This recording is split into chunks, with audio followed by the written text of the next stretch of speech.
All set? Good to go. All right. Good evening, Dayton. Welcome to the Town of Dayton Planning Board regular meeting and public hearing this Wednesday, May 6th, 2026. Please join me for the Pledge of Allegiance. Allegiance to the flag of the United States of America and to the republic for which it stands, one nation, under God, indivisible, with liberty and justice for all. Thank you. As a reminder, this is a public meeting being video and audio recorded for cable broadcast. I want to confirm our next meeting will be here Wednesday, May 20th, 7 p.m., same time. And the first order of business is a public hearing for Trinity Solar LLC, 1205 Brake Street, map 8, lot 90, special permit and site plan review. We received an email on Tuesday from the applicant's engineer, Alyssa Bonifant from Trinity Solar. Good morning, Carrie. This survey updates are taking longer than anticipated.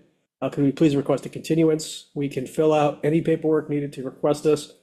So someone want to make a motion to continue the Trinity Solar public hearing for Wednesday. I assume next meeting is fine, right? Yes. Wednesday, May 20th. So moved. Second. Made and seconded. All in favor? Aye. Nobody remote, right? 3 ayes, so that's continued to the 20th. That's it. Next item on the agenda. We had some concerns about Trinity Solar. Um, We'd like to address now so that it can be addressed by making that plans. sorry, what? We'd like to address them tonight so that they can be revised, the plans can be revised at the next Does the applicant know about that? meeting. You can. In In order order- to address. We didn't get the official notification before the last hearing. Oh, yeah, you were on the phone last time. Okay, gotcha. Understood. Yeah, with the applicant not present, can't really comment on their, I'm sorry for the misunderstanding.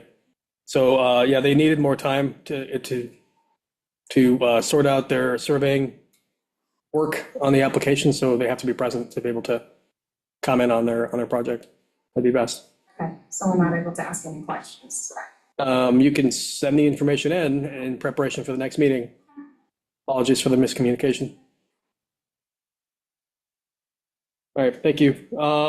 Next item on the agenda is Antonio Roderick, 128 Hart Street, map 20, lot 100-1, definitive subdivision application, also known as Hart's Memory. 11.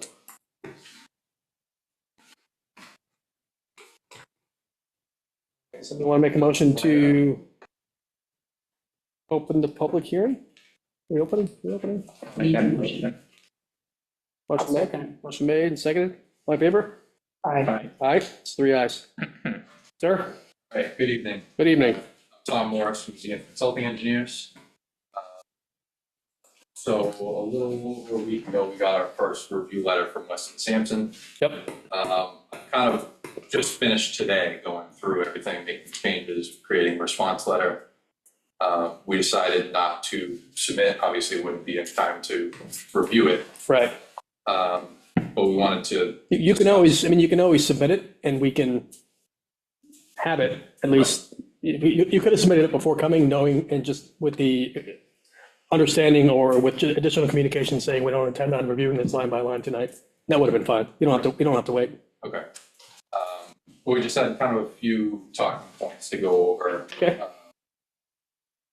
I know the last meeting and in the notes that you had sent over, Uh-huh. the sidewalk waiver was going to be denied. That's how you were feeling about it. Well, just so you're aware, I was very careful on my word choice. I listed everything as PB Chair's comments to the applicant. So I'm only one person on the board. Right, understood. I don't get final say. Yeah. It's 5 members on the board voting, well, 4 members, because Joe's actually going to recuse himself. But so it's multiple opinions. What I like to do is go through and look at all the comments from the engineer, understand all of them, and then provide you my opinion Yep. leading in, so you're not blindsided by anything. I actually don't know what their opinion is on this, because we don't discuss it unless we're here. Right. Yeah, so we So- just wanted to discuss that a little Sure. bit. Go ahead. We would like, the applicant would like to not do the sidewalk. Okay. I think there's decent reasoning why, being only for two houses, gravel road, going to a road that has no sidewalk, which is a pretty narrow road. Most people probably don't want to walk on it anyway. Okay. This is specifically, this is on your waiver list, I'm looking through right now. Right, This was not curbings and curbings and berms kind of went into it, but sidewalks, 4510. So the applicant, this is from Western and Sampson, has requested a waiver from section, I guess it'd be 4511, which would be a subsection of 4510, to allow the proposed minor street to be constructed without sidewalks. The request is based on the absence of existing sidewalks along Hart Street. Given the limited scale of the subdivision and existing roadway context, we have no objection to the requested waiver. That's Western and Sampson's opinion. And I was concerned about that because of public safety. Knowing that I know it's a very narrow road, and again, it's one person's opinion. I'd like to hear what everybody else feels here. What is the width of the roadway again, overall? Hart Street. Of what you're adding? So the new portion is all 20 feet wide. Okay, And then one more thing we will talk about too is the width. The fire chief, we did new turning analysis, and the fire chief went out and looked at the site. He said he was good with everything. It's about 16 and a half feet at the narrowest point, okay, where the two fences are up front. okay. And Yeah, then because it there widens were a out. couple of items from the fire chief, and that was one of them. Yes. Okay, And it widens out, the existing widens out to 20 feet by the time you get to the end. And then that will be extended 20 feet wide all the way. okay, all right. So, do you have something from the fire chief in writing? Is he going to follow that up? He sent an email, and Carrie was on there. Okay, yeah, I haven't seen that yet. So, there was, yeah, so sidewalk thing I got to take it into consideration. I want to get opinions from the other members of the board. There was, let me see, there were two for the fire chief. One of them was a surface finish. Let me find it. Hang on 1 second. I don't want to rush this. What's requirement? Yeah, so I think the original comments that we had given to him were the gravel surface for the road That's the one, and the yep. shape of the The turnaround. turnaround, right, the turnaround, and I thought also coming in from Hart Street, there was Yeah, that was a newer- a radius. Yeah, that was a Sorry. newer request to him. But Okay. originally, before we even submitted the plans, we asked him about the gravel and the turnaround, Okay, and he said he was good with that. And Right. then more recently. so, we've asked him- so 4268, which was the application on permanent surface, and that was the whole gravel surface, and that was, you've already talked to him about that. Correct. And then shoulders, performance of following widths, and then there was, 4253 is the unconventional turnaround. there it is, yep. Dead-end streets shall be provided at closed end with a circular cul-de-sac having a minimum radius of 57 feet and a maximum radius of 68 feet. So those are the two for, we were asking the fire chief to weigh in on. Yeah, So you've discussed both of those with him? right. Okay, And then more recently, we've talked to him about the entrance, the radii going up to the road. right, And we showed a fire turning analysis, and he went out to the site, and he said that he was good with the existing entrance. And then we asked him about the hydrant that's right at the intersection of the two roads. Okay. He said he was good with that location okay, and the fire flow available. okay, all right, and we have all that documented, I assume? Okay, all right, okay. Anything else this evening? Oh, and the one thing that kind of went along with it was the offset alignment of the road. Right, I did see, there was a lot of mention of if it not being aligned, So that was centered. with one thing, Weston and Sampson, they had recommended if the road was going to be changed anyway, if it had to be widened out, Mhm. to just center it. Right, But because the fire chief is okay with the entrance and how the road is going now, we'd like to keep that waiver, Mhm. so we don't have to change the existing road. Okay, Uh, that would have been Hart Street, you mean, or the, No, the Connection existing you're gravel adding. coming off of our street. got it, So okay. it goes back, you've got the Form A lots up front. Mhm. The gravel goes to the back of those Form A lots. Yes. And then we're gonna extend it from there. Got it, okay, understood. Another waiver we had was for the monuments on the back lot corners. Mhm. Which number that was? It was, 4564. 4564, that's the one, the last one. Number 19. I think I think it was Weston and Sampson's suggestion, and we liked it, was putting points online just before you get to the wetland. Mhm. Because that would be something the homeowner could actually see too, as opposed to being out in the wetlands that they'll never. Yeah, so the applicant has requested a waiver from 4564 to allow the emission of iron rods at the rear lot corners. As these areas fall within wetlands, given the site constraints, we have no objection on the requested waiver. Alternatively, board may wish to consider requiring the applicant to provide witness monuments, and that's what you're referring to. Yeah, That would be a witness monument, okay, yeah, understood. so we could put it on the line, so you still get the direction and your boundary. But it's not at the actual back corner like the regulation states. Got it, okay, understood.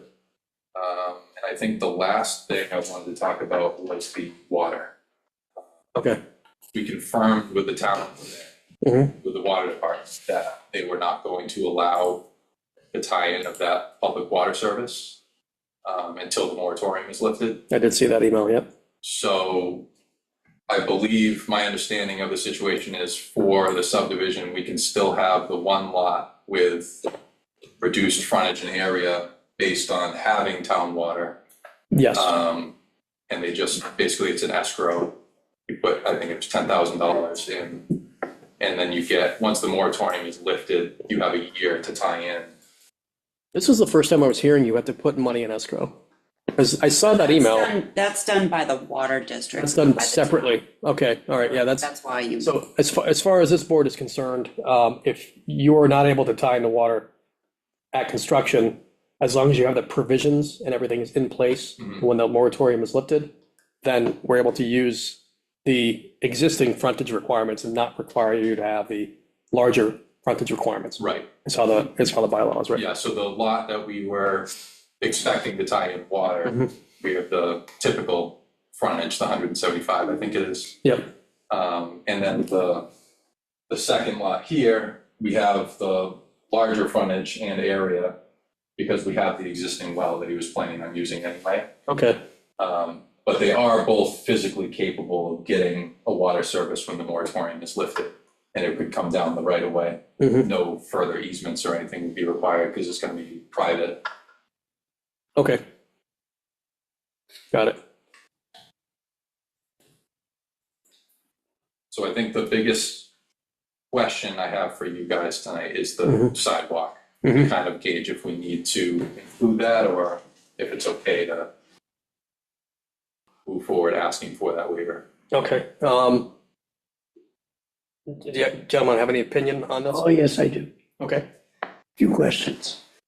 One, in regards, how I feel about the sidewalk will depend on the answer of these two questions. One, lighting.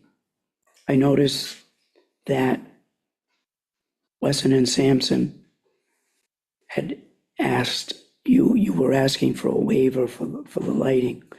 And Wesson and Sampson, the board may wish to consult with the municipal light board to determine whether street lighting is desirable in this area.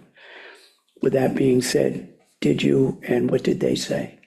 So we haven't talked to them now. If it's determined by the board, I think typically what we would do for a situation like this is more like a driveway lantern versus a traditional street light. And that could be hooked directly into the wiring for the lots. And you could have a couple along the driveway. I think that would be a better fit if it is deemed that we need lighting, to do those driveway lanterns versus a true, like the tall street light. Second question, So before you get off that one topic, though, in the past, we've had the electric light district weigh in on applications. Have they looked at this? Have they come back to us? It was sent to them, but I haven't seen anything. I can So follow up with on them. I can. to me, that's really important. It's a give and take, but we can't compromise public safety. Yep. You know, that's a dark area to begin with. So if you're not gonna have sidewalks and you have lighting, I feel more comfortable with that. The other question I have, curbing, granite or blacktop? So we were proposing to not do curbing because it's a gravel road. And we're doing, Yeah, that's one of the waivers. a swale off the side that's gonna collect the stormwater to the basin. It's difficult to do, curbing with a gravel road. Just because usually if you're doing a Cape Cod berm especially, it's tied into the pavement of the road and that keeps it in place. Right. If you do it off the side of gravel, it's gonna get pushed away by a plow. To me, that's unfortunate, but let's see what the lighting has to say. Okay. I'm not as hard and fast as my colleague about being against it, but the lighting is a concern. Okay. Yeah, I'm concerned about safety, somebody walking up that street in the dark. And, yeah. But, yeah, I guess if it's offset with some adequate lighting, then that should How do you feel about concerns. lighting on the driveway? Personally, these two lot subdivisions, nothing more than a shared driveway. Most shared driveways, don't have any lighting, they don't have any sidewalks. The board just approved a subdivision, a two lot subdivision not too long ago, without any provisions for lighting or sidewalks, less than 18 months ago.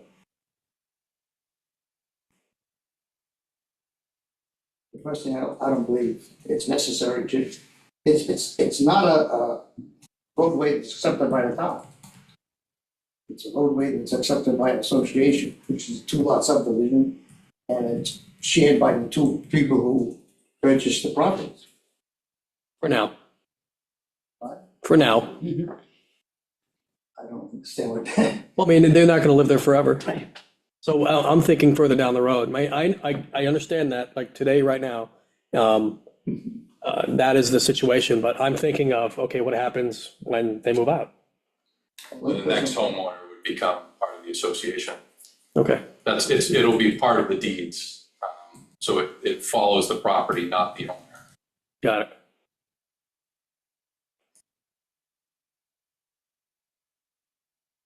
Okay. And just for the record, can you state your name and address, or Tony Roderick, 2835 County Street, Dayton. Thank you. I know who you are, but it's a meeting. Appreciate that. Okay. Any comment? Mr. Higgins, anything else? Okay. Anything else you want to discuss? So we'll take all this into consideration. This is still in the works, and I understand both. I understand the opinion. I know where you're coming from. So, we'll consider the options here. And I would still like to hear what the Electric Light District has to say, if anything at all. We can discuss it future meeting. And I know you said you've got a number of responses to Western and Sampson's review. Did you also look at what I sent? Oh, obviously you did, because you're commenting on it. Right, and I think everything you said kind of went hand in hand with Weston and Sampson. With the exception of these things. Right. Yeah, okay. And you said, and everything you were going to be able to send all of that to us sometime after this meeting. Yeah, follow-up. probably maybe tomorrow, Okay, have it all wrapped up and be able to send it out. okay. Sounds good. Any other concerns about anything here? Or 'cause I'd just like to kind of get ahead of it if I can. Yeah, I mean, I freshly reviewed this weekend, so you know what I think. Yeah, okay. Nothing's changed since then. The latest development is from the Water District, was what they decided. would like to see all the stuff from the fire chief, just to have everything lined up here. I'm glad to hear that you've been able to interface with him and get him to do the walkthrough. That's a big part of it. So Yeah. we'll see. I'll hear back from Light District, and we can put you guys on probably on the next meeting. That'll be enough time, I think so. the 20th. Yeah, we'll have it done within the next couple days, probably this week. We'll be submitting to you again. Okay. I can go back to Weston and Sampson. Okay, Hopefully they'll be able to review it pretty soon. They're not backed up. so, okay, we'll just look at before we let you go, I want to look at these waivers real quick. Something jumped out at me.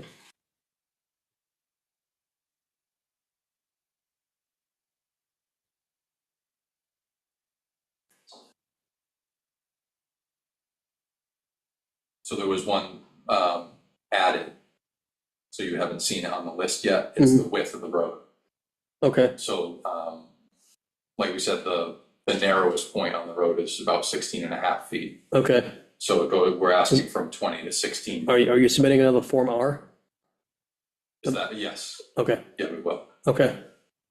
You have or you will be? We will be with Okay. this revised submission. Okay, all right.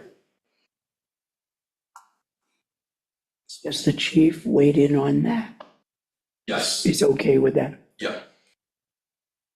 Yeah, he was looking at the geometry of the entrance and then the width of the road. And one thing he asked for, due to the narrow width, was no parking signs to be added along the fence. Right. So we've added those on the revised plans that you'll get.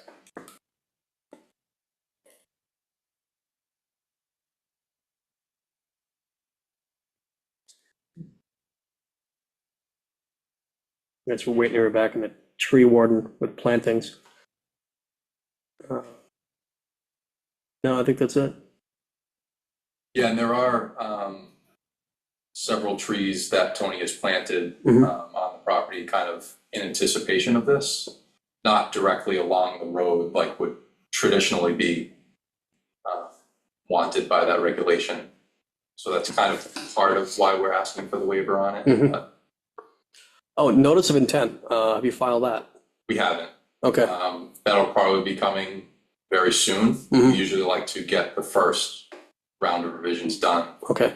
for planning board and then go conservation. Board of Health, we talked to them about 4320, the use of above-ground open stormwater detention basin. No, we haven't yet, but we are gonna submit that. And Yeah. again, that's kind of, we wait to make sure everything's going well Okay. with planning board.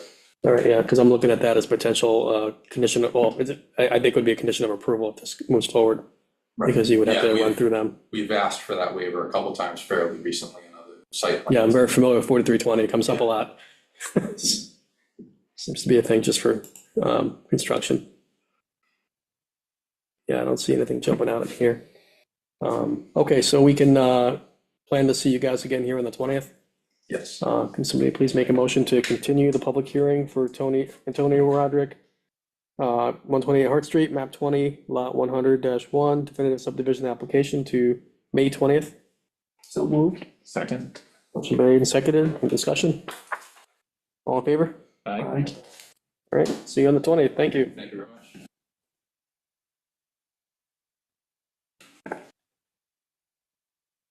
All right, next item on the agenda is road acceptance for Muddy Cove Lane.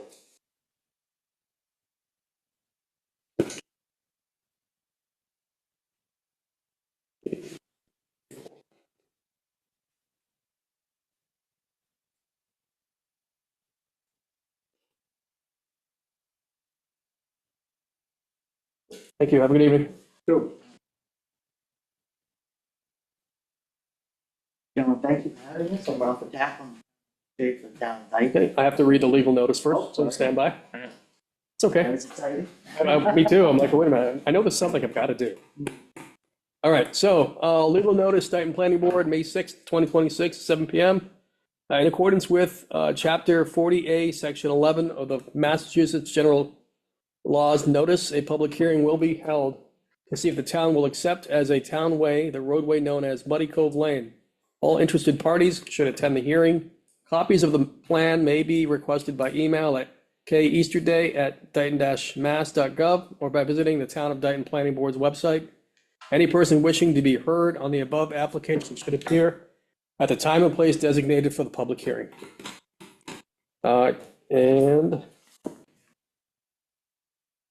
somebody please make a motion to open the public hearing for the road acceptance of Muddy Cove Lane. So moved. Second. Motion made and seconded. All in favor?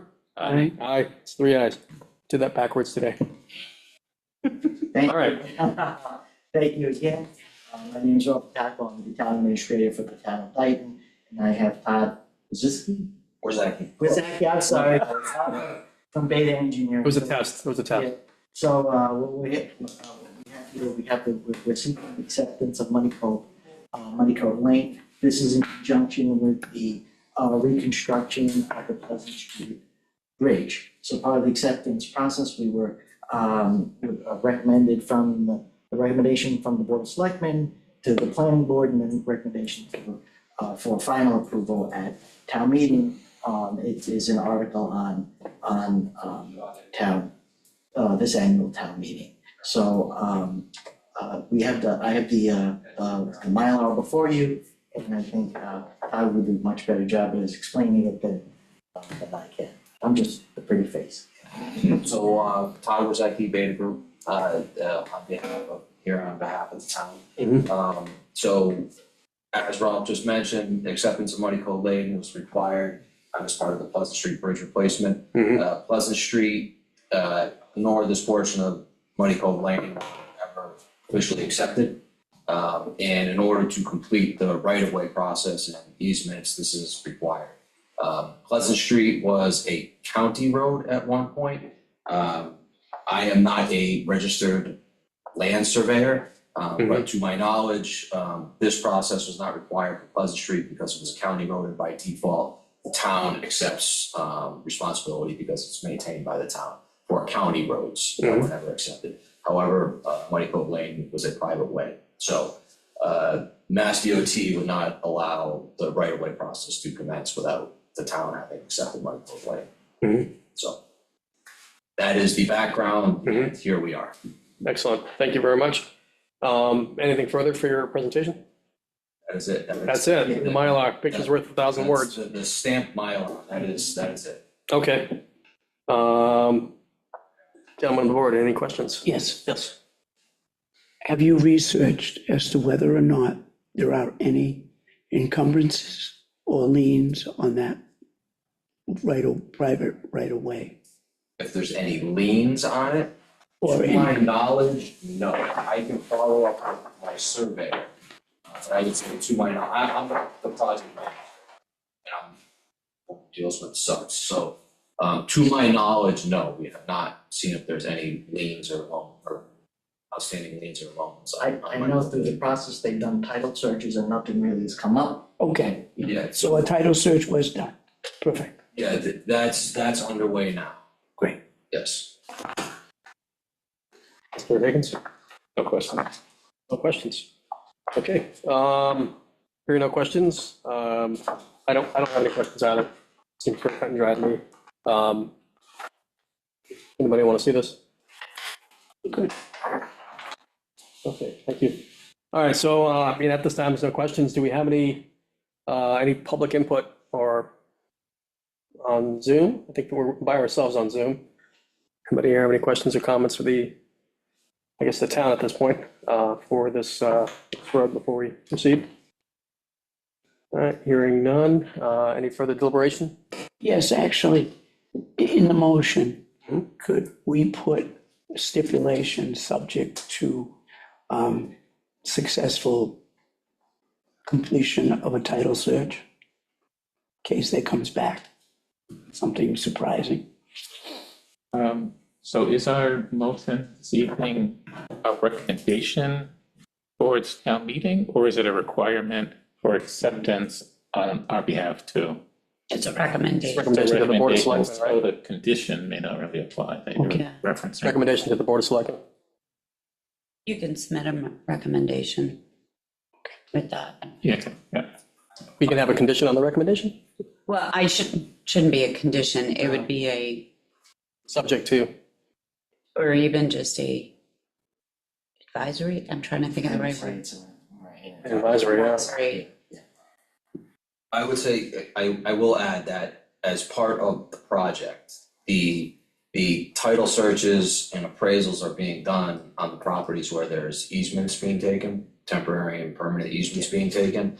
I don't know, and I don't believe that it's being done on all the other properties along Muddy Cove Lane.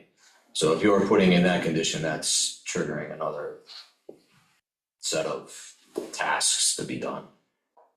Very expensive because you're going to be doing multiple title searches for all those properties.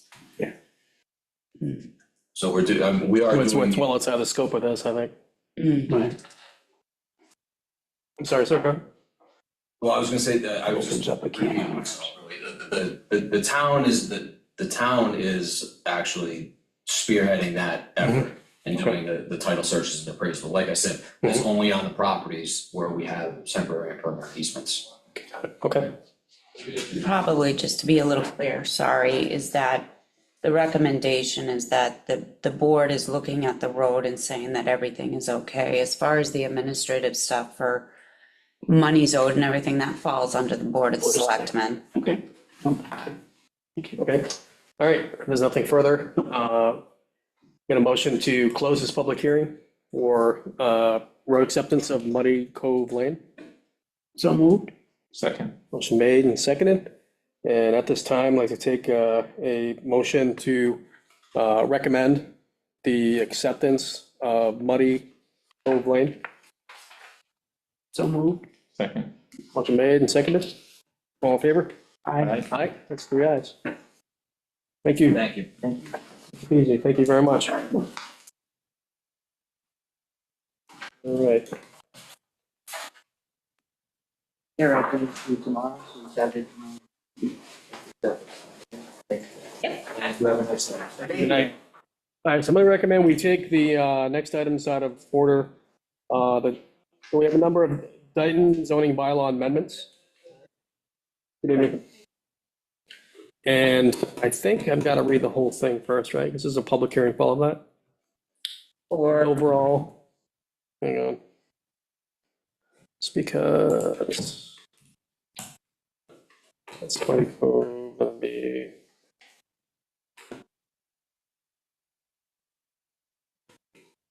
Yes, here it is. Notice of public hearing, here we go. Okay, so, somebody want to make a motion to open the public hearing for the Dayton zoning bylaw amendments?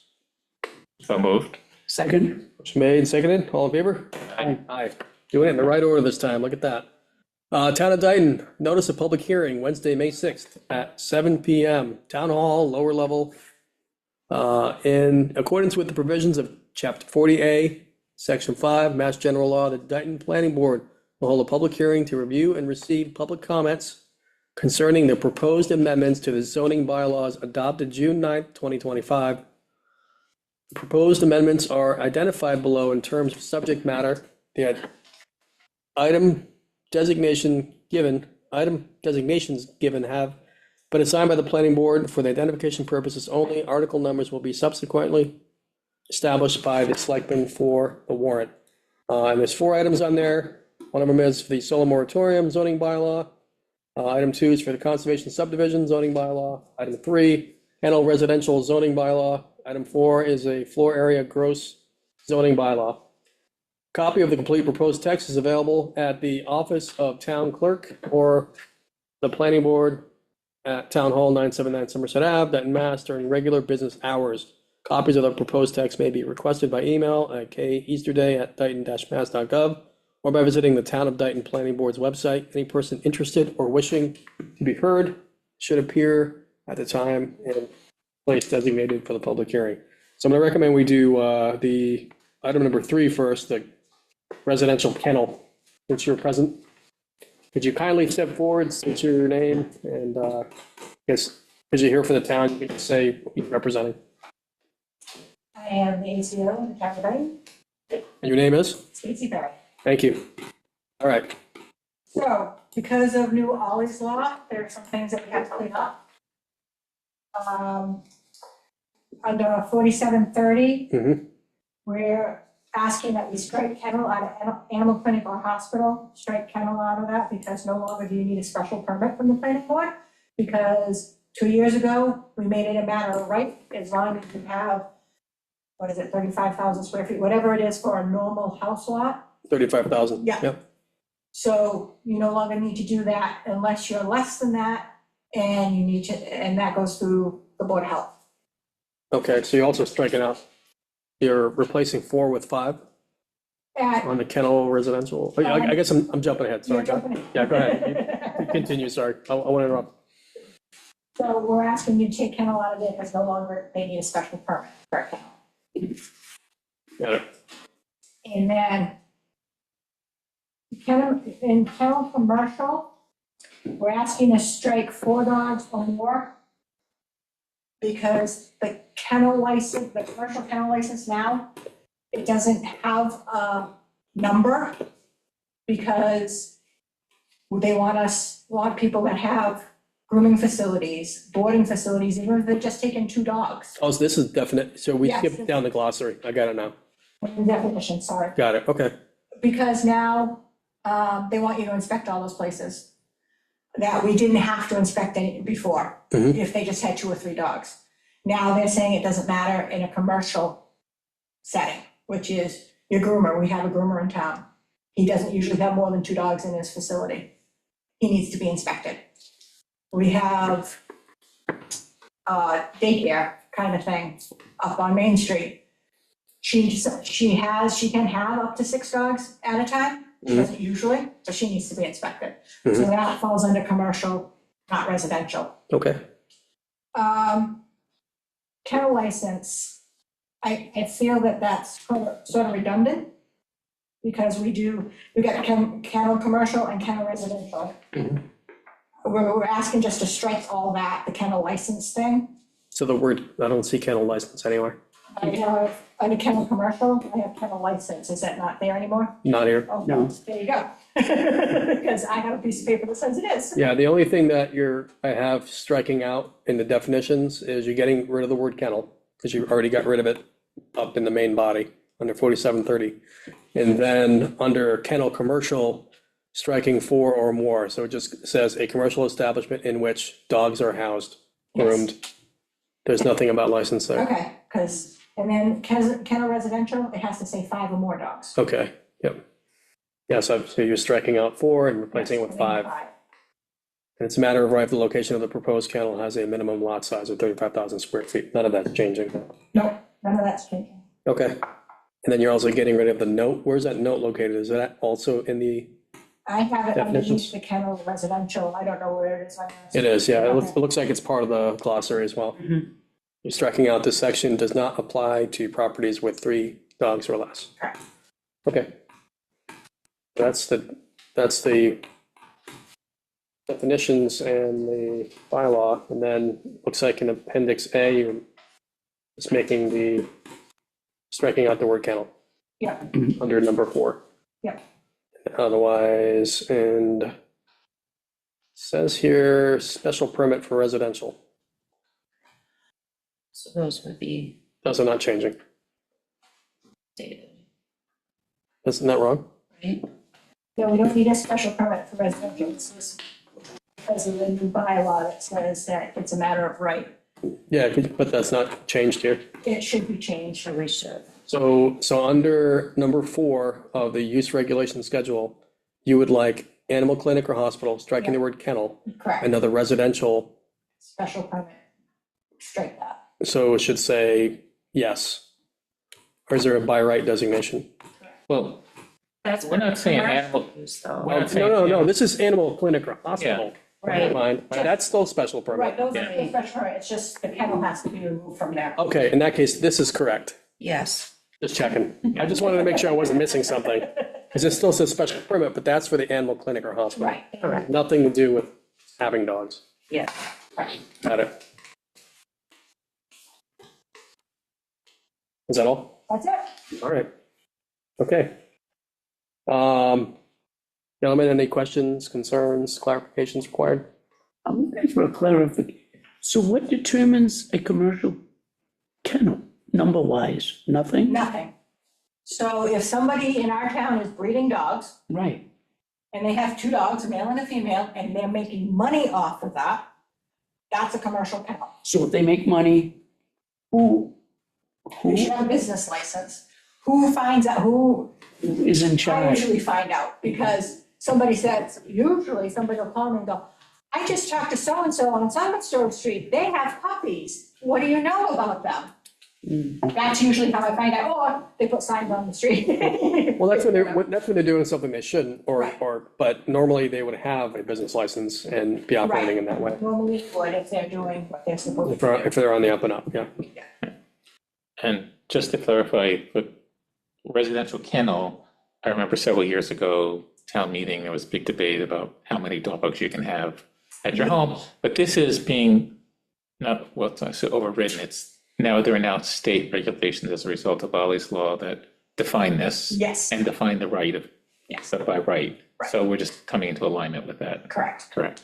Okay. And you will be presenting this at town hall, a town meeting? When is town meeting? June I think it's the 5th. 6th. We're all looking at our calendar. I should know it. It's the first I Monday. should too, but. I think it's the 6th. I want to say June 6th. It's Nope, that's June 1st. June 1st. Oh, June 1st. Yeah. First day of June is a Monday. I will be there June 1st. Yeah. Okay. Thank you, ma'am. you. And I don't know if there's any additional, there's nobody else on the Zoom call, is there? So I'm not expecting any further public input. Any input from you, Mrs. Easterday? None for me. You are the public. I am, but I have nothing. All right, can somebody, are we recommending this recommending to the Board of Selectmen? Okay, all So right. we opened. like my first rodeo here. We opened this section as a single public meeting, but we should be recommending each one of these individually. Correct. Yes, Yeah, that way so we we're not can- gonna close the public hearing. I was just about to ask to close the public hearing, but we can't do that because we have to vote on them individually. Yeah, and then this way, each recommendation have your own, that way in case something comes up and you have. I wouldn't leave, we might change our mind. Let me make a motion to recommend the kennel residential bylaw changes as presented this evening. so moved. Second? All in favor? Aye. Okay, we didn't change our mind. Good night, tell Tom I said hi. All right. All right, back up to the top here, solar moratorium. Okay. Zoning bylaw amendment for solar moratorium, all right. So in this particular bylaw, presented to you gentlemen, since somebody else is present, I mean, how much detail do we get into? So really, I mean, the intent here for anybody listening on YouTube is the town of Dayton is now being required to update all of our zoning bylaws for solar and for battery energy storage systems, called BESS, BESS.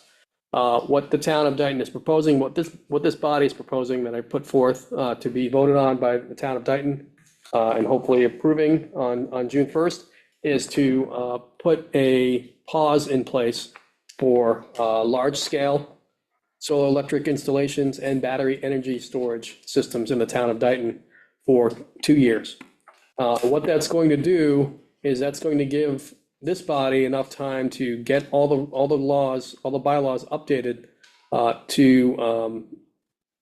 to be at the level they've got to be and the detail they need to be at as required by the state of Massachusetts.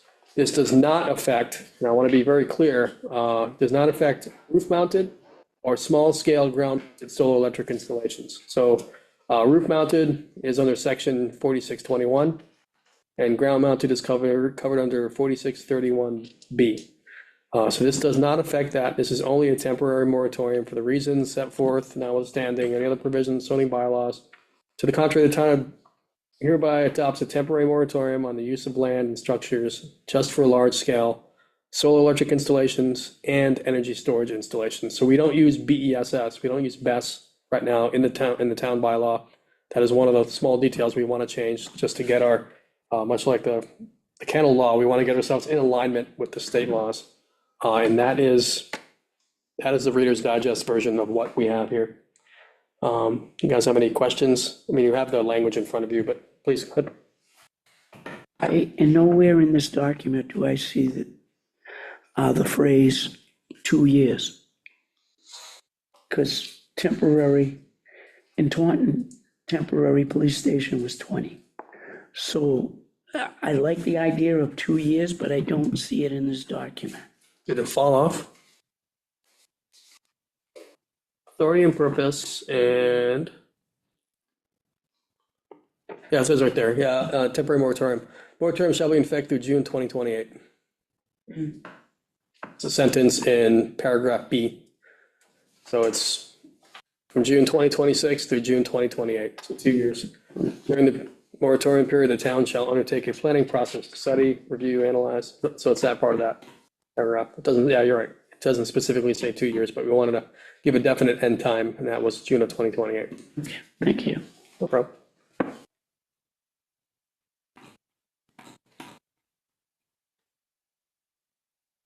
Anything else? Take your time.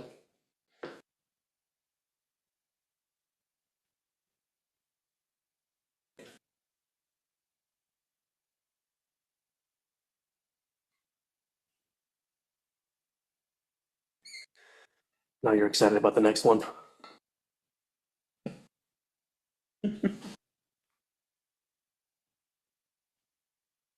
Anything else, Mr. Hill? No, no, Are you good there? All right, we'll just wait for the finish. I don't want to rush you. that's okay. I'm good. You good? Okay, and no public input, I presume? So at this time, somebody please make a motion to recommend the solar moratorium zoning bylaw amendment to the Board of Selectmen. So move. Second. All in favor? Aye. Aye. It's 3 ayes. Now, favorite subject, the conservation subdivision. Okay. In the section 4300 of the zoning bylaws, the planning board, working with Serped, mostly Serped, really, in the last, I want to say, 2 years, undertook an effort to update this. And let's see if I got a quick 1-minute summary that I can read. This article updates our conservation subdivision bylaw, a tool that lets developers cluster homes together in exchange for preserving open space. Under the current bylaw, developers must protect at least 20% of the land, follow a 4-step design process, and keep homes 100 feet from wetlands. It works, but it's outdated. It doesn't clearly define what counts as meaningful open space, it doesn't reflect our modern stormwater standards, and doesn't ensure that preserved land is actually usable or connected to the community. The proposed update keeps the same basic concept, but modernizes it in several important ways. Requires developers to map and protect the site's most valuable natural and cultural resources first. It strengthens the 100-foot wetland buffer and requires low-impact development stormwater practices. It ensures open space is usable, visible, and permanently protected, with at least 25% designed for passive or active recreation unless waived. It also adds clearer rules for ownership and maintenance, including long-term standards for HOAs, and it introduces a more accurate unit calculated method along with firm caps.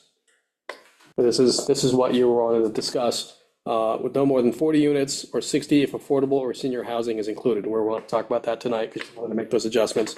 It wasn't to that section, but Oh, it wasn't? Okay. In short, this update gives Dayton a stronger, clearer, and more environmentally responsible bylaw that preserves rural character while still allowing reasonable development. That was my 1-minute compare contrast summary.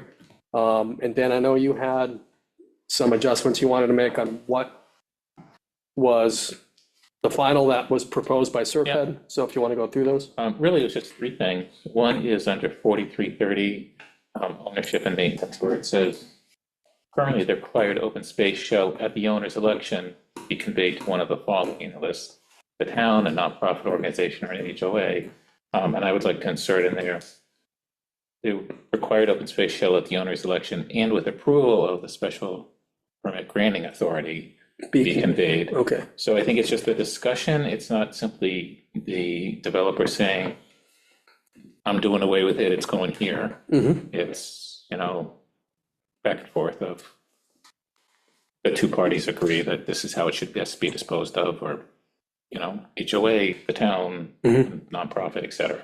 That's one change. okay, so let's talk about that. So, that sounds reasonable to me. I like having the initial control. I don't like just, being known as election. We should, the special permit granting authority, which in this case I would presume would be Planning board. the planning board. Yeah, well, it says it 3 lines up, it says the planning board shall be the special permit granting authority. So SPGA is going to be us. So I would like us to, just as a control, to keep us in the loop. So that makes sense to me. Mr. Hall? Yes. Okay. All right, so I'm good with that one. Okay. So you got that red line? So, so we're gonna say yes on that one. We'll vote on all of them together. Yeah. You had typos. I don't know. We have to go through the typos. You had they had sections that were That was just misnumbered. cleaning up and, I don't want- the wrong I'm number. good with and that kind of typos. stuff. I had a note in, it was really just a note, but it got retained in here for 4370 buffer areas. I just had a note to check the standard language that we rely on with Concom.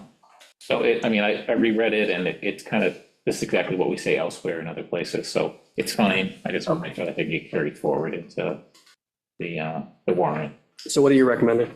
That was just a note, check standard language, just Okay. delete that. That was, Just good. that Okay, wasn't, so that wasn't meant we to be don't- part of the we don't need that. Okay. document, yeah. Okay. The next was 4390, maximum number of dwelling units. 4190. 4390. Got it. Okay. There seem to be 2 different methods combined together about yield plans. One was the way we do it today, one was a suggestion about how to do it tomorrow. And there was language in there, kind of, in my mind, kind of mixing it up and making it a little confusing about which we were using. I'm not saying the way we do yield plans today is perfect, and maybe someday we want to talk about it, but I didn't like the idea of there being 2 different methodologies, one for subdivisions and one for everything else. So we have a yield plan methodology we use today, just keep it. Is that here? Is that 4391? It was 4392. What's 4392 that you're saying to strike out? You're right, because that was their new definition of a yield plan, Okay. 4392.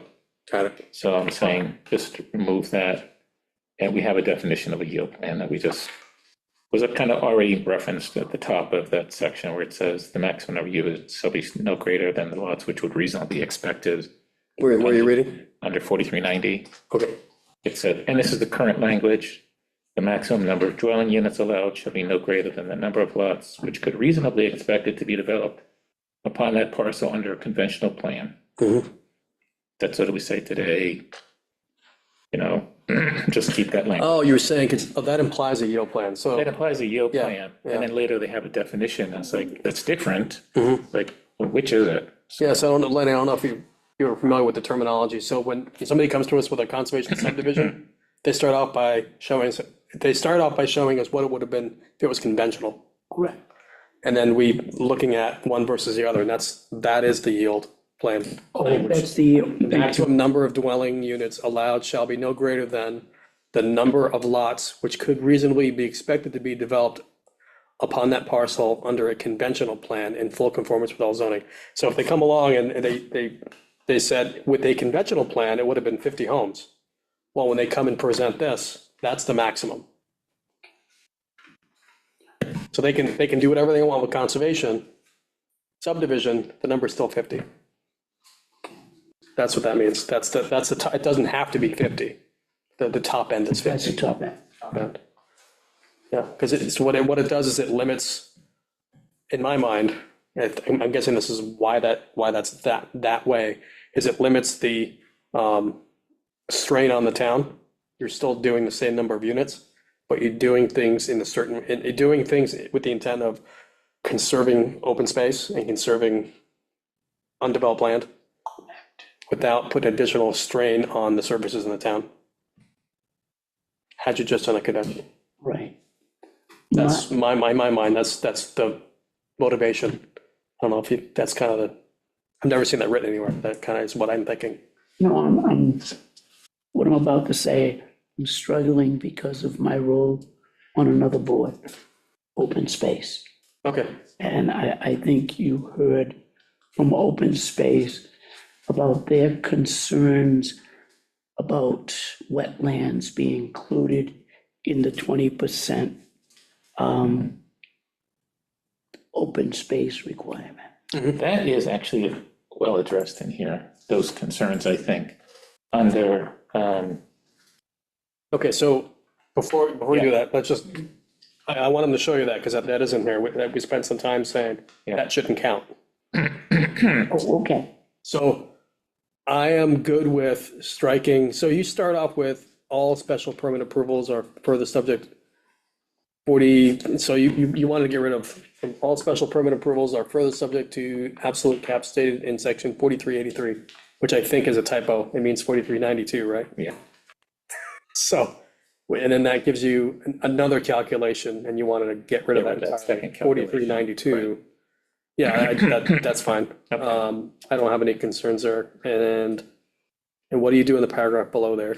I'm just cleaning it up, saying they started using the term yield, which they also added a definition for, but I just put in maximum number of dwelling units. I just thought it was cleaner than saying yield. Okay, I have no concerns there. And then it's just the last sentence, the SPGA requires a yield plan. It's just kind of duplicative of, the very first statement was like, we Of need 4390. yeah. Yep. So, Okay, yeah.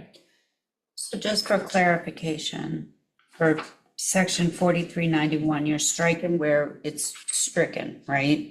All the way to roundup if Right. 0.5 or No, and this is greater. a comparison, what's stricken is against what was proposed by Serpent, this is not an example of current, Okay, this is not current with additions, this is the Serpent yeah, proposal with we're additions. bouncing his inputs off his Serpents. off of Yeah, Serpent. of the Serpents, right. Right, but I just wanted clarification for that section, the next one down, the applicant shall bear the burden of proof. You want to keep that in section Yeah. 4391? Um, So that's going to be like the Yeah, last yeah, it doesn't paragraph make of that sense. It section? doesn't make sense to have a whole new section just to state that, yeah, Right. right. Okay, so we'll make that part of, Oh, yeah, that's gonna get pulled Yeah. up, yeah. In fact, I think I did that because I renumbered the next section to make it that's 390. that's what I was thinking, I just wanted to confirm. Right. Okay. But Okay. Mr. Hull's point, Yep, so, Serpent introduced what is section 4391 about net acreage calculation, which is what is the developable space? And before, you're correct, it just said set aside 20%, Right. period. And this is a much more defined, like Yes, it is. 20%, but that 20% excludes easements, restrictions, lakes, ponds, vernal pools, floodplains, protected areas, wetlands. And after all of that, you have to count for roads and infrastructure. So the 20% is much more tightly defined. No, thank you. Yeah, In our discussions in open space, we didn't have this. This is really helpful right. and excellent. Yeah, so to determine the net acreage, it's 4391, subtract the following 3 items from the, so you're, all right, this so, was the Serpent's proposal. so this is what you're not striking out, so this is, Right. keep yeah, going, so this right here is what you've got to take off of what counts. Yes, Okay. you get 20%. You got to read the But language you gotta, in but you reverse. gotta take all this off before you say 20%. Yeah, okay. Okay, understood. Yeah, you're gonna be explaining that to me every single time somebody comes to us with a conservation subdivision application. Just so you know, just be prepared.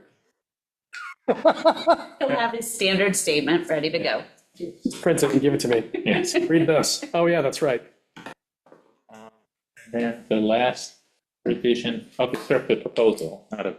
Yeah, we are actually, we're not even looking at the original. No, We need to look at it in yeah, the town. My plan is when we settle on what we're settling on tonight, I'm going to accept the changes so I have a Word copy of what we're moving forward with. And then I've got the original bylaw. I'm gonna put them back in Okay, to do another comparison document Yeah. because yeah, with my 3-minute and my 1-minute explanation. Just so I have a script for a town meeting. and then the last was Serpent had introduced the idea of density bonuses, which is the board has the authority, if they wish, to override that maximum cap of how many homes if you're doing certain things that are in the town's interest, or, or along the, to help propagate the whole intent of this sort of thing. Originally, they had come up with this point system, which at the last meeting with them, we said, we prefer to have it be more discretionary. So they did take out the points. They left a lot of the other language. So I just kind of changed it to be like, these are examples, but just to make it clear, it is 100% discretionary on the board in terms of how these examples, and they are examples, there could be other things, but, should we decide, density bonuses are or are not warranted. And they do have elsewhere caps on the density bonuses, it's not unlimited, so. And Their that's, capping is, pretty conservative in terms of how it will limit, how big a subdivision, a conservation subdivision can be. Because they have a flat max cap period of how much you can do. so you're proposing, this is no longer a criteria. You're just saying, illustrative examples of potential density bonus considerations, non-binding, subject to SPGA discretion, and then you're giving this table as examples, Examples, not as a calculation method. correct, yeah. Okay. Is there precedence for that? I'm aware of. Of having examples. No, of like just not having a calculation, because this is it's a pretty big deviation from what Serpent's proposing. Getting rid of this table, making it examples instead of having it part of the bonus Well, calculation. they actually, their last proposal removed the calculations. Oh, it They did? took it out. Oh, I But they see. left a lot of the original language in there, so it made it sound like it was a calculation, but there was no calculation method anymore. Okay, So I just wanted to make it so clear. it's more consistent. So Yeah. now it's just listed as, Yeah, these are examples and discretionary. and to add that it's not an exhaustive list. I mean, it's, these are examples of things that, Trade purposes only are not intended to establish entitlement to a density bonus. Inclusion of any feature does not guarantee approval. SPGA may approve with conditions, or deny any request for a density bonus based on the specific facts of the project and its consistency with its bylaw. And then you provide the table. right. Okay.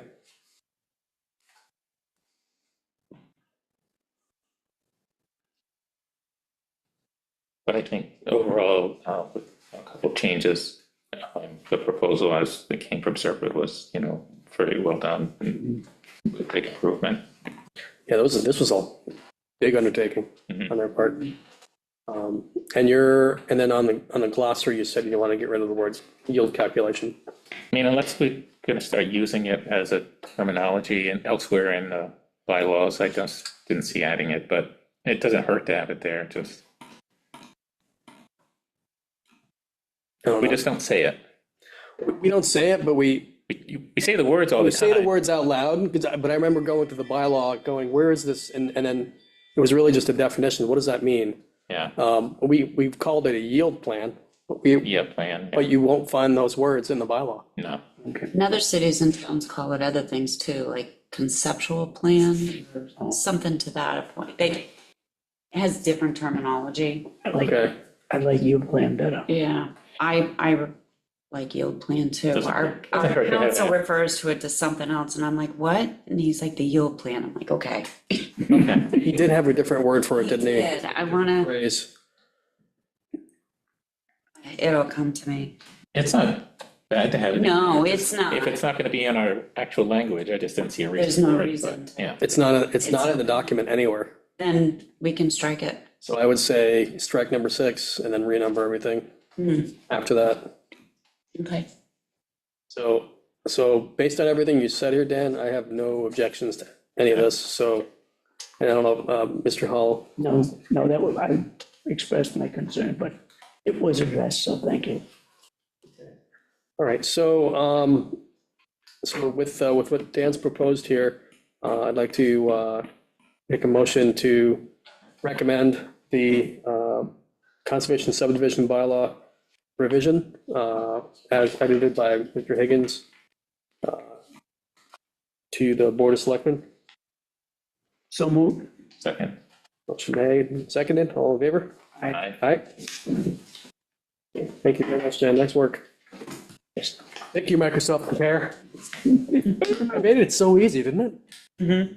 Very simple that way, my goodness. But yeah, thank you for going through that. That was a lot of work. All right, so last one is the floor area gross. And this is very simple one. During the ADU updates last town meeting, we inadvertently left some unused definitions in the glossary, and this is just a bylaw, just a item to just strike those from the glossary because they're unnecessary. I thought we were keeping one. Oh, it's gross floor area is what we're keeping. Yes. But we accidentally left floor area gross in there twice because it's used multiple times. It's the last definition is the one that applies to ADU. So that's it. Just get rid of confusing language in the glossary section. Sound okay? Any questions, concerns? Okay. Somebody please make a motion to recommend the floor area gross Titan zoning bylaw amendment to the Board of Selectmen. I'll make that motion. Second. Made and seconded, all in favor? Aye. 3 ayes. All right, so can somebody please make a motion to close the public hearing for the Dayton zoning bylaw amendment items? So moved. Second. All in favor? Aye. Outstanding.